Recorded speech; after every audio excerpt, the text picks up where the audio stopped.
ACTA, Anti-Counterfeiting Trade Agreement. The name is misleading. The original idea of ACTA is to internationally protect intellectual property. It's supposed to help prevent product and trademark counterfeiting, like fake copies of expensive goods, misusing trademarks, like using a well-known car brand on tampons, for example making General Motors tampons. It will safeguard research investments in development of products, e.g. medical patents or pharmaceutical products.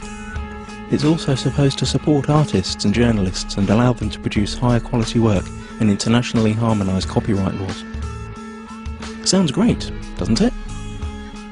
But there's a twist. The Oxford English Dictionary defines a counterfeit as, quote, a fraudulent imitation of something else.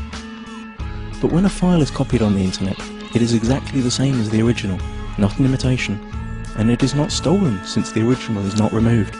The information is simply being shared free of charge, so counterfeiting has nothing to do with it. Let us explain. Intellectual property is never really defined within ACTA. It could mean trademarks, or it could mean any idea or information which later could be copyrighted, restricted and criminalised.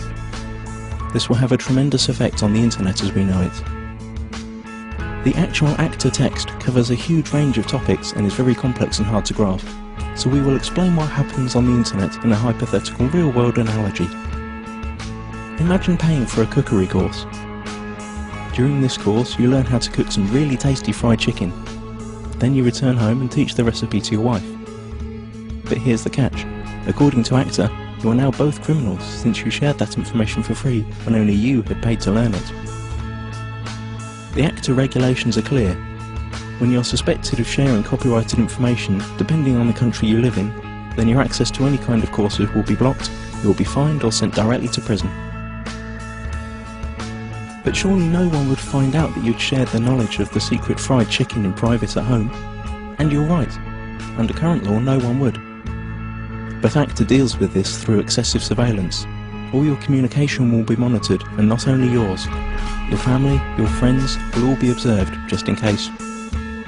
But you don't need privacy, civil rights or liberties, because you have nothing to hide, do you? Now that you know the principle, let's see how it will be applied on the internet when ACTA comes into effect. You can imagine your internet connection like a conveyor belt running in two directions. Along the conveyor belt, packets of data are coming in and going out of your computer.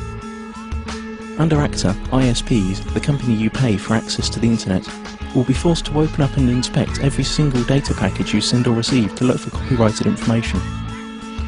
Send or receive copyrighted info several times and you could be disconnected from the internet or face criminal charges. That means if you send an MP3 to your friend through an instant messenger, upload a video of a party which played copyrighted music, or quote a copyrighted newspaper article in an email, you're gone. That's it. As if that wasn't enough, the information about the news article you sent via email will be sent to the publisher, and based on their claims you could be fined or sent to prison.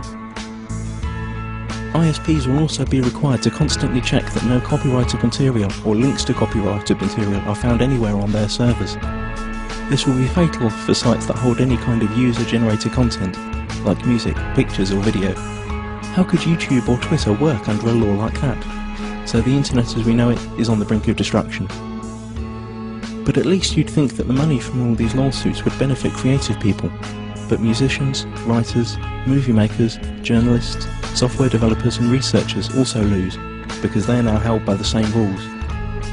Protected ideas now can't be reused, refined or developed any further. Even parts of sentences could be protected and made restricted by copyright.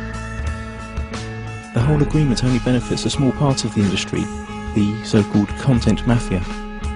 Media publishing companies like the RIAA and the MPAA, who have long tried to solve the internet problem that threatens their obsolete business model.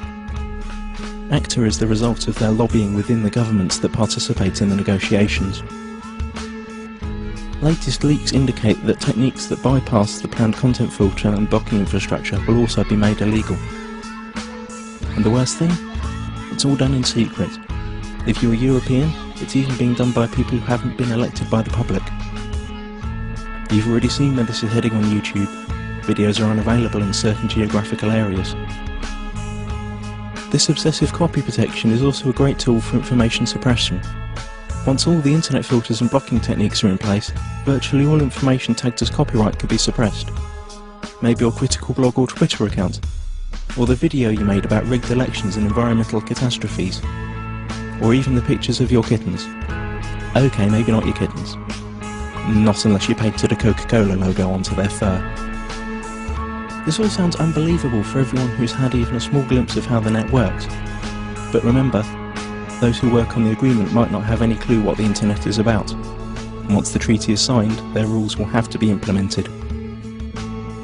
The consequences we have to deal with are internet censorship, restricted freedom of speech, loss of net neutrality due to the restrictions of the use of certain protocols, total surveillance of all your online activities, loss of freedoms and restriction of civil rights, punishment like losing your internet access, and we will gain nothing.